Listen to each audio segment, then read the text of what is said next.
गुरुभ्यः।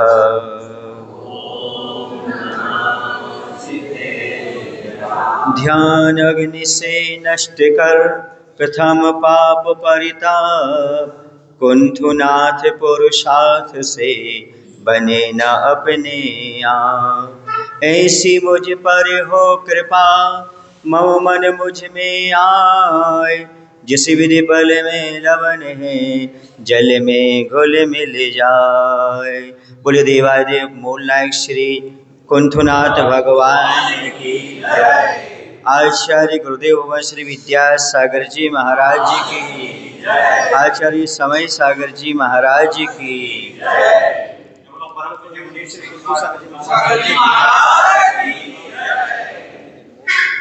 बंधुओं, बहुत पहले हम लगभग 30 वर्ष पहले ब्रह्मचारी अवस्था में कुसुम्बा आए थे। श्रीपुर में निकलंक निकेतन का निर्माण हो रहा था, उसके संबंध को लेकर के यहाँ पर आए थे और सतीश भाई जी के यहाँ रुकना वगैरह हुआ था, तो नाम मुझे याद था। और यहाँ से बहुत सारे संत हुए, समय सागर जी महाराज के ही नेतृत्व में अभी हमारा बिहार चल रहा है। और कुसुम्बा की ओर अभी हम आए हैं, जहाँ से समाधि सागर जी महाराज, मयंक सागर जी महाराज और दयाल सिंह महाराज और बहुत सारे त्यागीगण यहाँ से निकले। बहुत अच्छी भूमि है ये कुसुम्बा। प्रत्येक व्यक्ति अपने जीवन का निर्माण करना चाहता है। कोई व्यक्ति ऐसा नहीं है जो अपने जीवन को अच्छा ना बनाना चाहता हो, सुंदर ना बनाना चाहता हो और सम्माननीय नहीं बनाना चाहता हो। हर व्यक्ति चाहता है हम सम्मान के साथ जिए, हमारा जीवन अच्छा बने और ये भाव नहीं, अगला भाव भी हमारा अच्छा बने। तो कुछ ना कुछ पुरुषार्थ तो करना पड़ता है अच्छा बनाने के लिए, अच्छा करने के लिए। क्योंकि खेत में बिना पुरुषार्थ के घास फूस उगती है, खरपतवार उगती है। फसल के लिए तो बीज बोना अनिवार्य होता है। वह भी संस्कार करने के बाद खेत में बीज बोया जाता है जब फसल प्राप्त होती है।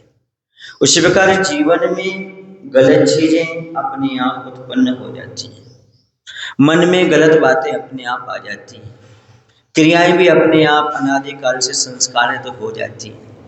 किंतु अच्छी बातों के लिए, अच्छे विचारों के लिए कुछ ना कुछ पुरुषार्थ जरूरी होता है। संसार में गाली सिखाने के लिए कोई पाठशाला, स्कूल नहीं होते, लेकिन भजन सिखाने के लिए पाठशाला होती है। कोई राष्ट्रगान सिखाने के लिए कोई स्कूल होते हैं। ये पुरुषार्थ पूर्वक ही होता है, ये निश्चित है।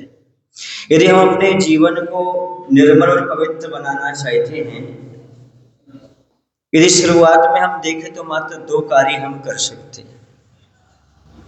पहला कार्य ये है, अपने से गलती हो जाए तो उसे साफ करें, और दूसरे से गलती हो जाए तो उसे माफ करें।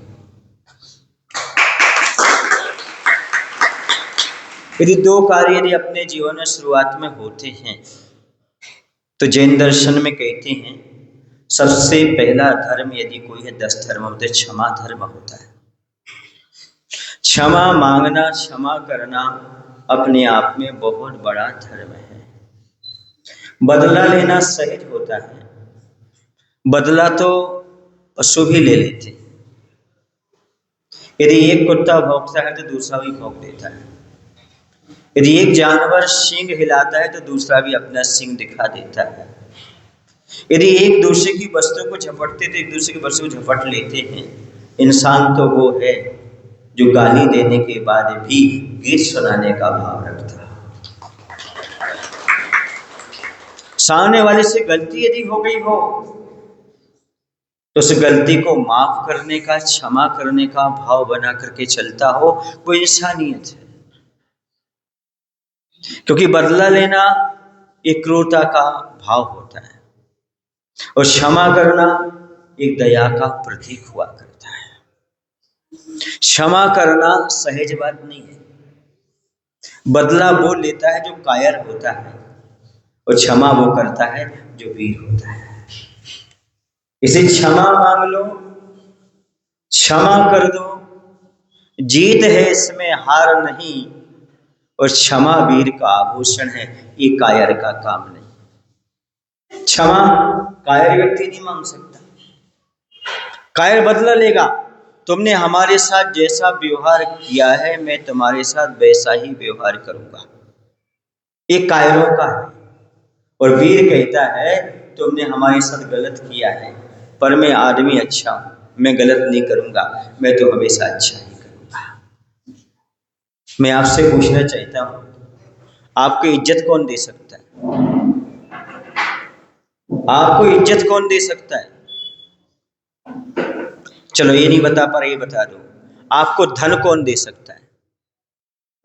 जिसके पास धन होगा ना, गरीब आदमी तो नहीं देगा ना। आपको धन कौन दे सकता है? जो स्वयं धनी होगा।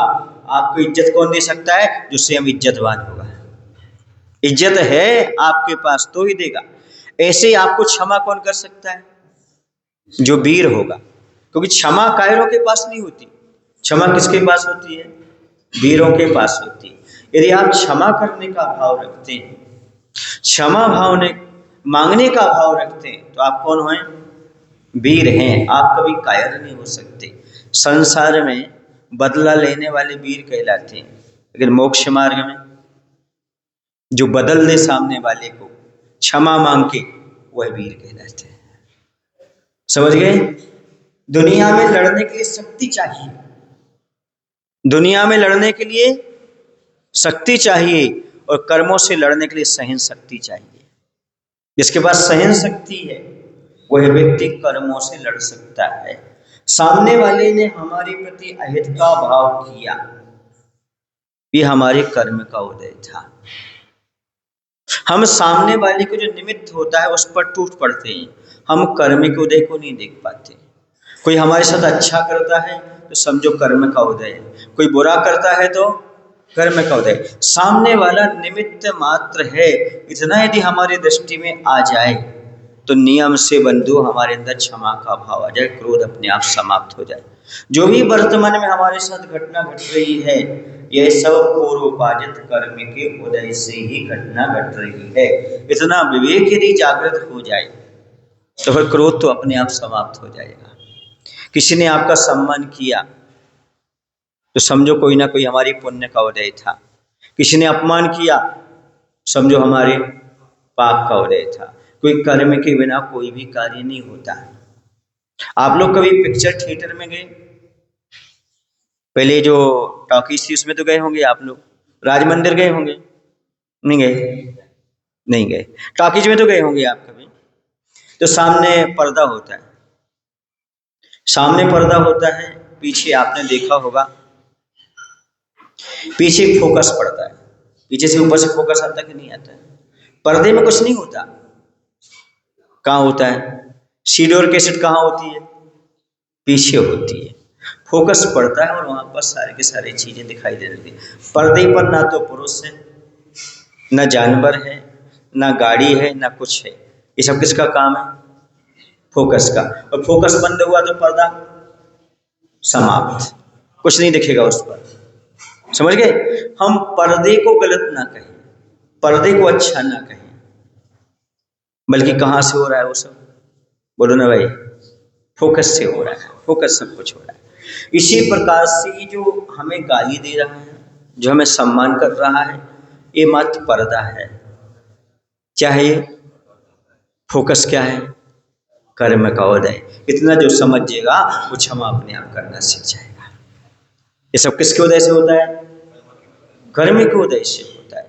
हम फोकस पर दृष्टिकोण नहीं करते। हमारा दृष्टिकोण कहां पर रहता है? पर्दे पर रहता है, क्योंकि सामने कौन रहता है? पर्दा। और हमें समझे सब क्रिया कहाँ हो रही है? पर्दे पर। लेकिन जो व्यक्ति कैसेट चलाता है, मूवी चलाता है, उसी ज्ञान रहता है पर्दा कुछ नहीं। कुछ गड़बड़ी में तो कहाँ जाओ? जहाँ फोकस हम दे रहे हैं, जहाँ पर हमारे सीडी सेट है, जहाँ पर जो कुछ भी लैपटॉप जो कुछ भी उस पर जाता कि नहीं जाता। बस इसी प्रकार से ज्ञानी की परिणति होती है। अज्ञानी निमित्त पर टूटता है और ज्ञानी उपादान की ओर जाता है। हमारे साथ गलत हुआ है तो कहीं ना कहीं हमारे कर्म का उदय था। सीता जी यही तो कहती हैं कि रामचंद्र जी के लिए वनवास हुआ, हमें तीर्थ यात्रा के बहाने भेजा गया, इसमें रामचंद्र जी की गलती नहीं है, ये सब मेरे कर्म का उदय था।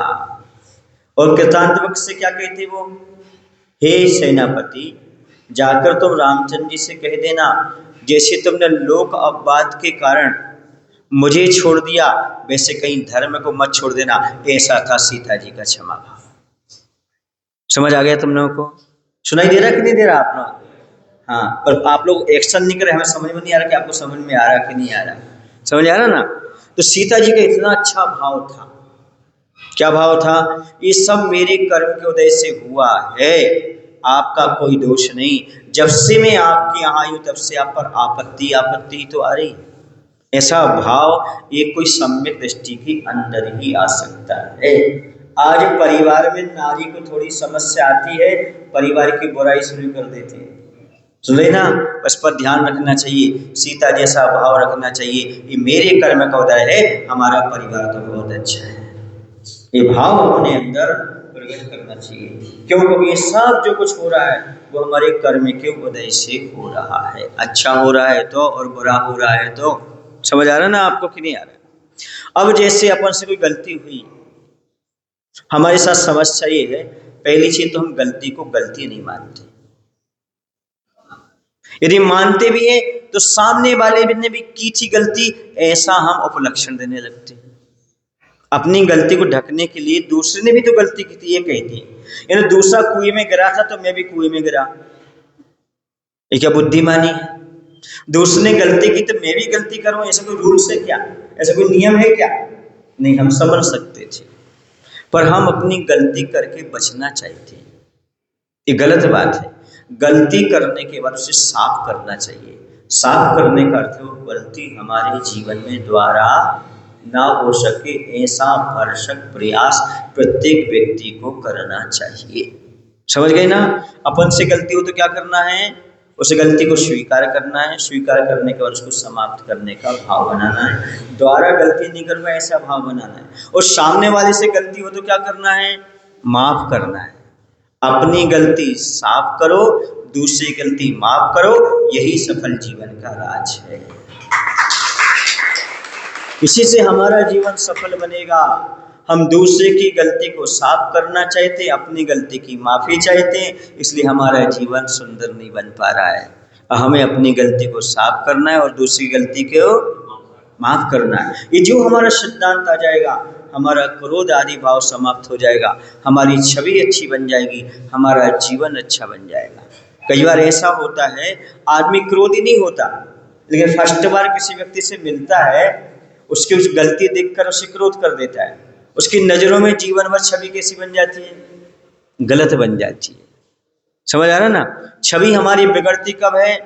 जब हमारे बैड इमोशन आ जाते हैं, हमारे गलत भाव पैदा हो जाते हैं, गलत एक्शन सामने आ जाते हैं। एक बार का एक्शन जीवन भर का रिएक्शन हो जाता है। एक बार कोई क्रोधी स्वभाव का, मान लो कुसुम्बा पहली बार आए हम मुनि अवस्था में, आपने पहली बार दर्शन किया, हमने किसी से कुछ गलती हमने डांट दिया, आपके मन में क्या बनेगा? ये महाराज तो क्रोधी स्वभाव है कि नहीं? एक क्षण देखा आपने, एक क्षण में ही आपकी धारणा क्या बन जाती है? गलत। इसी प्रकार से किसी के प्रति अपन एक्शन करते हैं, उस समय ये देखना, ये रिएक्शन वर्तमान का नहीं, ये रिएक्शन भविष्य तक चलेगा और सामने वाले पर इसका दुष्प्रभाव भी पड़ सकता है। इसलिए अपने जीवन को अच्छा बनाने के लिए, चाहे आप दुकान में रहते हो, चाहे आप मकान में रहते हो, परिवार में, चाहे मंडी में, चाहे मंदिर में रहते हो, बस एक सिद्धांत अपना लो जीवन को सुंदर बनाने के लिए। हमसे गलती होगी तो स्वीकार करके समाप्त करेंगे, और दूसरे से गलती होगी तो उसे क्षमा करने का भाव बनाएंगे। देखना आप बुद्धनाथ भगवान के भक्त हो जाएंगे।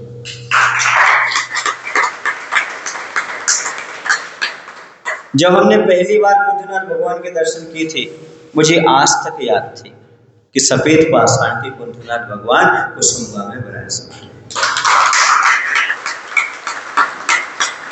सुरत भाई, मयूर भाई वहां पहुंचे थे, और क्या नाम है ये पारस भाई, इनसे हमने कहा था आपके यहाँ मूल नायक यदि कोई है तो कुंठनाथ भगवान है, सफेद पाषाण के। हमने दर्शन किए। बस यही कहना चाहता हूँ आप लोगों से, यदि आपको दुनिया में कोई गलत चीज दिखे तो तत्काल भूल जाना, और यदि ऐसे भगवान जैसे अच्छी चीज दिखे तो जीवन भर याद रखना। कहीं आप दर्शन करो किसी भगवान के तो आपको ऐसा लगे इस नगर में हमने ऐसे भगवान के दर्शन किए थे। ये समझना हमारे जीवन की सार्थकता है।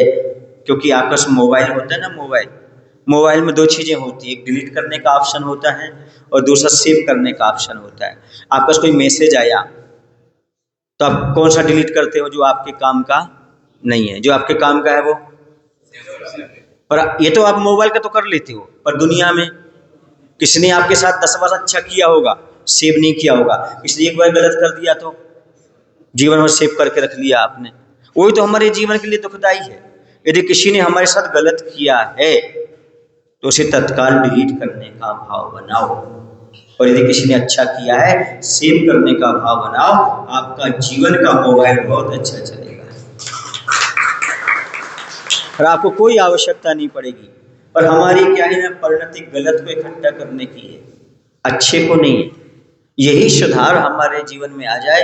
छोटी छोटी बातें पर जीवन में बहुत अमल में लाने वाली हैं। अभी मैं बिहार करके आया हुआ हूँ, आप समझ रहे होंगे 45 का टेम्परेचर है। इतना ही प्रवचन पर्याप्त है। यदि आगे रुकना होगा फिर देखेंगे। बोले महावीर भगवान आचार्य गुरु विश्वविद्या सागर जी महाराज जी।